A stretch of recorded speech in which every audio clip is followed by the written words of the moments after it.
Hello बच्चों, स्वागत है आप सभी का हमारे YouTube के इस प्लेटफॉर्म पे। बच्चों, आज हम लोग क्लास 8 की एक्सरसाइज 2.4 के प्रश्नों को सॉल्व करने वाले हैं।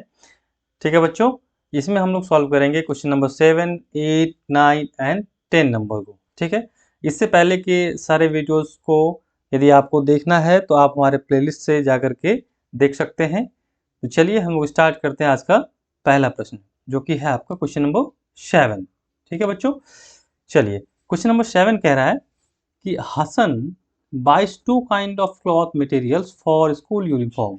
हसन जो है वो स्कूल यूनिफॉर्म के लिए दो तरीके का कपड़े खरीदता है। ठीक है, दो तरीके का कपड़ा खरीदता है।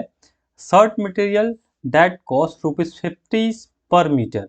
शर्ट का जो कपड़ा होता है वो जब खरीदता है तो उसे ₹50 पर मीटर के भाव से वो खरीदता है, जबकि ट्राउजर का जो कपड़ा होता है उसको वो ₹90 पर मीटर के हिसाब से खरीदता है। ठीक है, क्लियर है? तो हम लोग सबसे पहले यहाँ पे लिखेंगे शर्ट का मटेरियल। ठीक है, तो यहाँ पे शर्ट का मटेरियल बच्चों, कॉस्ट क्या है शर्ट का? शर्ट के मटेरियल का कॉस्ट हम लोग लिखते हैं यहाँ पे। देखिए, शर्ट के मटेरियल का कॉस्ट हमें कितना दे रखा है बच्चों? एस फॉर शर्ट, शर्ट का दे रखा है 50 पर मीटर।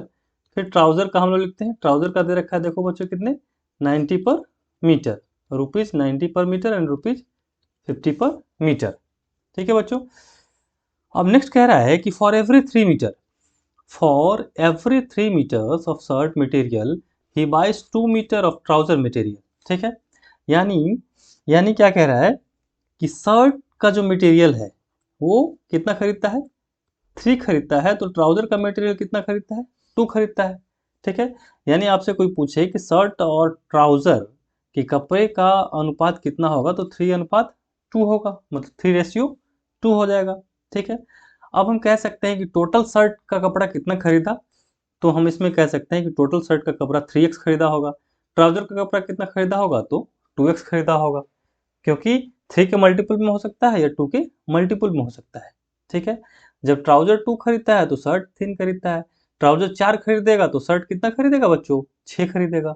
ठीक है, ट्राउजर यदि 6 खरीदता है यानी 2 तिया 6, तो 3 × 3 करेंगे तो ये शर्ट 9 खरीदेगा। ठीक है, अब कह रहा है उसके बाद बच्चों कि ही sells the material at 12% and 10% profit respectively. ठीक है, यानी शर्ट को जब वो बेचता है, ये आपका सीपी है, कॉस्ट प्राइस है। अब सेलिंग प्राइस देखिए बच्चों, सेलिंग प्राइस में क्या कह रहा है कि जब शर्ट को बेचता है वो, तो 12% प्रॉफिट पे, कितना पे? 12% गेन पे बेचता है। और ट्राउजर के कपड़े को बेचता है तो 10% गेन पे बेचता है। ठीक है, ये गेन है। ठीक है, हमारा ये क्या है बच्चों? ये गेन परसेंटेज है, ये गेन परसेंटेज। तो सेलिंग प्राइस क्या हो जाएगा बच्चों? सेलिंग प्राइस क्या हो जाएगा? सेलिंग प्राइस बराबर होता है कॉस्ट प्राइस प्लस गेन। ठीक है, कॉस्ट प्राइस 50 था। ठीक है, प्लस गेन हमारा कितना है? 12%। तो गेन कितना का है? 50 का 12%। तो 50 का 12% करेंगे तो 12/100 आ जाएगा। अब इसको आप कैंसिल करेंगे तो 0 से 0 कैंसिल हो जाएगा, और 5 2 जा 10 कैंसिल हो जाएगा, और 2 6 12। तो क्या मिल गया बच्चों हमें? 50 + 6 यानी 56 रुपीस पर मीटर, यानी 56 रुपीस पर मीटर के हिसाब से वो बेच रहा है। शर्ट के कपड़ा को खरीदता है 50 रुपये पर मीटर, लेकिन बेचता है 56 रुपये पर मीटर। ठीक है, अब आ जाइए ट्राउजर के कपड़ा। ट्राउजर का कपड़ा जो है 90 पर मीटर है। ठीक है, और प्रॉफिट 10% हो रहा है, तो 90 का 10%। सीपी यदि निकालना है तो, एसपी निकालना है तो, क्योंकि सेलिंग प्राइस बराबर होता है कॉस्ट प्राइस पर प्लस गेन। ठीक है, और गेन हमें दिया है 10%, तो 90 का 10%, तो ये 0 से 0 कैंसिल, यहाँ एक 0 से एक 0 कैंसिल, तो ये आ गया 90 + 9। इसका मतलब हो गया 99 रुपीस पर मीटर। इसका मतलब देखिए बच्चों, वो शर्ट के कपड़े को खरीदता है 50 रुपये पर मीटर के हिसाब से, लेकिन बेचता है 56 रुपये पर मीटर के हिसाब से। ट्राउजर के कपड़े को खरीदता है 90 रुपये पर मीटर के हिसाब से, लेकिन बेचता है 99 रुपये पर मीटर के हिसाब से। और कितना कपड़ा वो बेचता है बच्चों? देखिए, कह रहा है कि for every 3 metre of shirt material he buys 2 metre of trouser material. मतलब शर्ट का जो कपड़ा वो खरीदता है वो 3x खरीदता है और ट्राउज़र का खरीदता है 2x। अब टोटल सेल जो है उसका दे रखा है बच्चों, टोटल सेल कितना दे रखा है, 36,600 रुपये। ठीक है, तो आपको बताना है कि कितना ट्राउज़र का कपड़ा है और कितना शर्ट का कपड़ा है। ठीक है बच्चों, तो चलिए हम लोग इसको अब हम लोग इसको लैंग्वेज से लिखते हैं। Let the trouser material purchased be, क्या लिखेंगे, लेट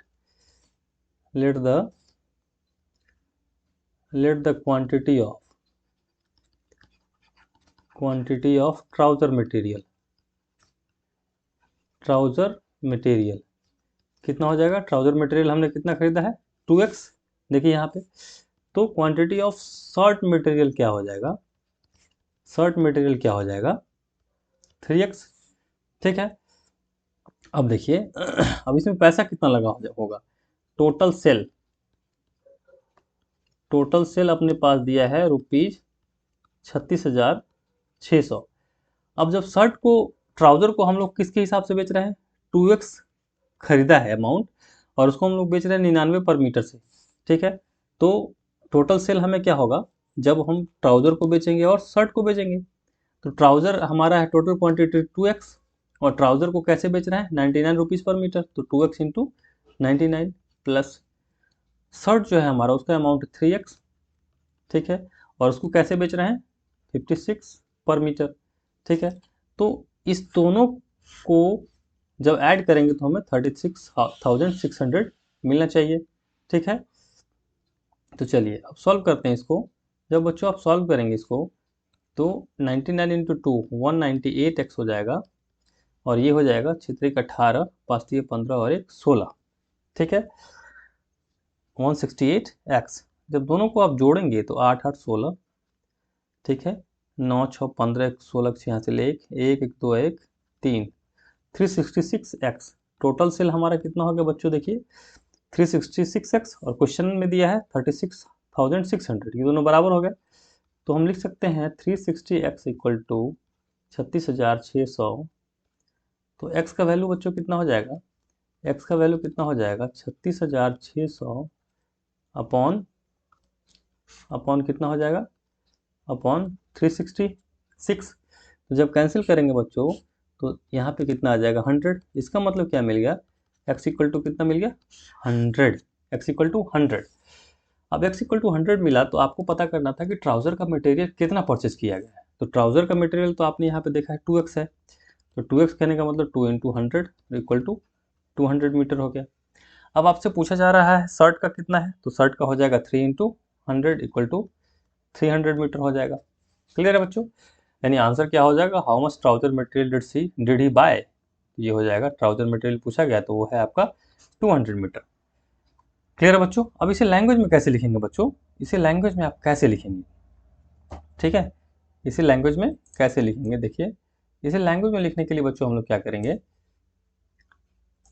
इसे लैंग्वेज में सबसे पहले लिखेंगे हम लोग बच्चों, ये तो लिखेंगे ही, let the quantity of trouser material, इतना तो हमें लिखना ही है। उसके बाद लिखेंगे हम लोग कॉस्ट प्राइस, ये गिवन है, ये आपका क्या है, ये है आपका गिवन डाटा, ये है गिवन डाटा। ठीक है, उसके बाद हम यहाँ से एसपी निकालेंगे। ठीक है, selling price of shirt, selling price of trouser. ठीक है, उसके बाद सेम इसी तरीके से हम इसको प्रोसीड करते चले जाएंगे और हमारा आंसर मिल जाएगा x equal to 100, x equal to 100। ठीक है बच्चों, आप चाहे तो इसका स्क्रीनशॉट ले सकते हैं। एक मिनट मैं इसको एडजस्ट कर दूं, आप चाहे तो इसका स्क्रीनशॉट ले सकते हैं। क्लियर है बच्चों, तो क्वेश्चन नंबर 7 आप समझ गए होंगे। चलिए अब बढ़ते हैं हम लोग क्वेश्चन नंबर 8 की तरफ। क्वेश्चन नंबर 8 क्या कह रहा है, देखिए बच्चों, half of a herd of dear. ठीक है, मतलब हिरन का झुंड का आधा जो है, are grazing in the field, क्या कर रहे हैं, फील्ड में वो घास चर रहे हैं। मतलब हिरन के झुंड का आधा जो है, वो आधे हिरन जो है आपको घास चर रहे हैं फील्ड में। And 3/4 of the remaining are playing nearby. मतलब जो आधे बचे हैं, मतलब जैसे सपोज करो x total number of herd थे, तो एक्स का जो हाफ है ये क्या कर रहे थे, ये आपको कर रहे थे ग्रेजिंग कर रहे थे, कहाँ पे, फील्ड में। अब आधे बचे, आधे कितने बचे, तो x/2 बचे। आधे का कितना, आधे का 3/4, देखिए यहाँ पे 3/4, आधे का 3/4 यानी x/2 का 3/4 क्या कर रहे थे, नियर बाई प्ले कर रहे थे, नियर बाई प्ले कर रहे थे मतलब पास में खेल रहे थे।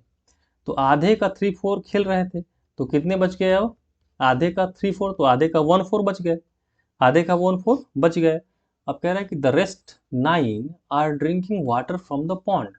तो रेस्ट 9 कौन है, आधे का 1/4 ही होंगे, यानी वो इक्वल हो जाएंगे 9 के, जो कि आपको पॉन्ड में, तालाब में पानी पी रहे थे। तो आपको आप फाइंड आउट करना था कि टोटल नंबर ऑफ हर्ड कितने थे। तो यहाँ से हमारा इक्वेशन मिल गया, तो हम लोग x का वैल्यू फाइंड आउट कर लेंगे। ठीक है, हमें बस इसे क्या करना है बच्चों, वर्ड में लिख देना है, लैंग्वेज में। चलिए तो हम लोग इसको लिखते हैं, लेट नंबर ऑफ डियर कितना है, x। ठीक है, अब क्वेश्चन में देखिए गिवन क्या कह दिया है, गिवन क्या कह दिया है, half of herd of the deer are grazing in the field. तो हम लोग लिखेंगे number of deer grazing in the field, grazing in the field कितना है, आधा है, यानी x का आधा, x/2। ठीक है, अब दूसरा कह रहा है कि and 3/4 of the remaining are playing nearby. तो रिमेनिंग कितने हैं, रिमेनिंग कितने हो जाएंगे, देखिए x का आधा घास चर रहे हैं, तो कितना बच जाएगा, फिर x का आधे बच जाएंगे, तो रिमेनिंग आपके पास बचा x/2। एंड अब क्वेश्चन में कह रहा है कि रिमेनिंग का 1/4 क्या कर रहे हैं, प्ले कर रहे हैं। तो प्लेइंग यहाँ पे लिखेंगे आप, पहले पहले आप लिखेंगे कि number of dear, number of dear playing, playing कितना कर रहे हैं, तो रिमेनिंग का 3/4, तो रिमेनिंग x/2 है, इसका 3/4। ठीक है बच्चों, ये क्या कर रहे हैं, आपको बगल में खेल रहे हैं, तो ये आपको हो जाएगा 3x/8। अब कह रहा है कि the rest 9 are drinking water.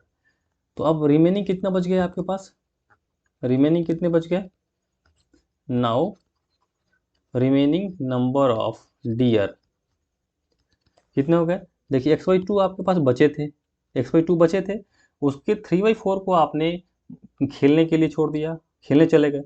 तो जब 3/4 चले गए यानी 4 का तीसरा हिस्सा चला गया, तो 4 का 3 भाग चला गया, यानी एक ही भाग बचा हुआ है। ठीक है, तो रिमेनिंग नंबर ऑफ डियर कितने हो गए, x/2 का 1/4।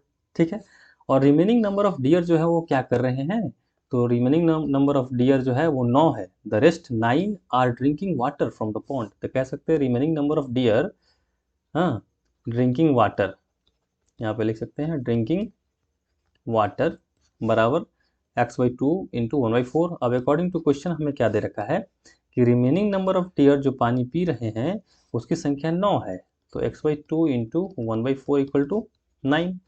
तो यहाँ से x इक्वल टू आपको निकालना होगा बच्चों, तो 9।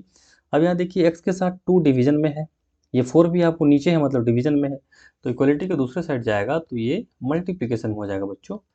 तो 9 दूना 9 चौक 36 दूना 72, यानी आपका आंसर कितना हो जाएगा बच्चों, 72। कितना हो जाएगा, 72, यानी नंबर ऑफ डियर आपसे पूछा गया तो कितना हो जाएगा, number of dear, total number of dear 72। ठीक है बच्चों, क्लियर है। चलिए अब बढ़ते हैं हम लोग नेक्स्ट क्वेश्चन की तरफ, क्वेश्चन नंबर 9 की तरफ। क्वेश्चन नंबर 9 क्या कह रहा है, अ grandfather is 10 times older than his grand daughter. एक ग्रैंडफादर जो है, देखिए यहाँ पे मैं लिख देता हूँ ग्रैंडफादर, ठीक है, और यहाँ पे है ग्रैंड डॉटर, ग्रैंड डॉटर। ठीक है, तो ग्रैंडफादर जो है 10 टाइम्स ओल्डर है ग्रैंड डॉटर से, मतलब ग्रैंडफादर जो है कि उम्र जो है वो ग्रैंड डॉटर से 10 गुनी है। तो ग्रैंड डॉटर की उम्र यदि x होगी तो ग्रैंडफादर की उम्र कितनी होगी, 10 गुना मतलब 10x। ठीक है, अब क्वेश्चन में कह रहा है कि he is also 55 years older than her, यानी इसका यदि उम्र में लिया जाए तो इन दोनों की उम्र का गैप कितना है, 54। तो हम कह सकते हैं कि 10x माइनस एक्स, मतलब इन दोनों में अंतर कितना है, 54। तो यहाँ से हम लोग x का वैल्यू फाइंड आउट कर लेंगे। ठीक है, चलिए अब इसको हम लोग लैंग्वेज में लिखते हैं, तो लिखेंगे let age of granddaughter, granddaughter, granddaughter बराबर कितना, x। तो एज ऑफ ग्रैंड फादर कितना हो जाएगा, अकॉर्डिंग टू क्वेश्चन क्या दिया है हमें, ग्रैंड फादर का जो एज है वो 10 गुना है ग्रैंड डॉटर से, तो यहाँ पे आ जाएगा 10x। ठीक है, according to question he is also 55 years older than her, मतलब ग्रैंड फादर जो है वो डॉटर से 54 साल बड़े हैं, तो हम कह सकते हैं कि ग्रैंड फादर की उम्र 10x है और वो अपने डॉटर से, डॉटर की उम्र कितनी है x, इससे 54 साल बड़े हैं, यानी डॉटर में यदि 54 साल जोड़ दिया जाए तो ग्रैंड फादर की उम्र हो जाएगी। ठीक है बच्चों, अब 10x, इस x को हम लेफ्ट साइड लाएंगे तो माइनस में आ जाएगा इक्वल टू 54, यहाँ आ जाएगा 9x equal to 54, x equal to 54/9। ठीक है, तो 9 से 6 टाइम्स में कैंसिल हो जाएगा, तो यहाँ से मिल गया आपको x इक्वल टू 6। ठीक है, तो अपन क्या निकालना था, grand daughter and grand father दोनों की है।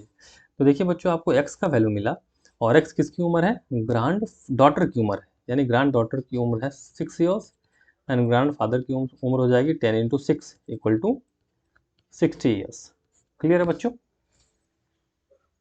क्लियर है, आप चाहे तो इसका स्क्रीनशॉट ले सकते हैं। चलिए अब हम लोग बढ़ते हैं नेक्स्ट क्वेश्चन की तरफ, क्वेश्चन नंबर 10 की तरफ। क्वेश्चन नंबर 10 क्या कह रहा है कि Aman's age is 3 times his son's age. ठीक है, अमन की एज जो है उसके पुत्र की एज की 3 गुनी है। 10 ईयर्स लेटर, जैसे मान लीजिए अमन की एज, अमन यहाँ लिख दे रहा हूँ और इसके सन की एज। ठीक है, अमन की एज जो है उसके पुत्र की एज की 3 गुनी है, तो अमन सन का एज हमने मान लिया x, तो अमन की एज कितनी हो जाएगी 3x, क्योंकि 3 टाइम्स है। अब कह रहे हैं कि 10 years ago he was 5 times his son's age. ठीक है, अब देखिए ये प्रेजेंट एज है ना बच्चों, ये है प्रेजेंट एज। अब 10 साल पहले 10 ईयर्स एगो, तो 10 ईयर्स एगो जब देखा जाए तो 10 साल पहले इसकी उम्र कितनी हो जाएगी, 10 साल घटा देंगे। यदि अभी वो 10 साल का है तो 10 साल पहले कितनी उम्र हो जाएगी, उसमें से 10 घटा देंगे। तो सन की उम्र यदि x है तो 10 साल पहले x माइनस 10 होगी। अब देखिए क्वेश्चन में कह रहा है कि 10 ईयर्स एगो ही वाज मतलब कौन, अमन। तो अमन कितना है, देखिए 3x माइनस 10 है। ठीक है, Aman was 5 times his son's age. ठीक है, तो सन की उम्र कितनी है, सन की उम्र x माइनस 10 है, तो उसकी 5 टाइम्स था, यानी 5 इंटू एक्स माइनस 10। ठीक है, अब इसको हम लोग सॉल्व कर लेंगे तो x का वैल्यू हमें फाइंड आउट हो जाएगा। क्लियर है बच्चों, चलिए अब हम लोग इसको लैंग्वेज में लिख देंगे। Let the present age of son, let the present age of son बराबर कितना x। तो जब सन की प्रेजेंट एज हम लोग x मान लेंगे तो अमन की एज कितनी हो जाएगी, Aman's age of, then the present age of Aman. ठीक है बच्चों, क्या लिखेंगे, let the present age of son, कौन किसका सन है ये, अमन का सन है। ठीक है, then the present age of Aman, present age Aman का कितना हो जाएगा, 3 गुना है तो 3x आ जाएगा। अब देखिए बच्चों 10 ईयर्स पहले, तो 10 years before as of Aman सन, मतलब अमन के पुत्र की आयु 10 साल पहले कितनी होगी बच्चों, अभी x है तो 10 साल पहले x माइनस 10 होगी। ठीक है, अब 10 ईयर्स बिफोर एज ऑफ अमन, अमन के पुत्र की हमने निकाल दिया। अब अमन का आयु 10 साल पहले कितना होगा, तो अमन की वर्तमान आयु 3x है, तो 10 साल पहले अमन की आयु कितनी होगी 3x माइनस 10।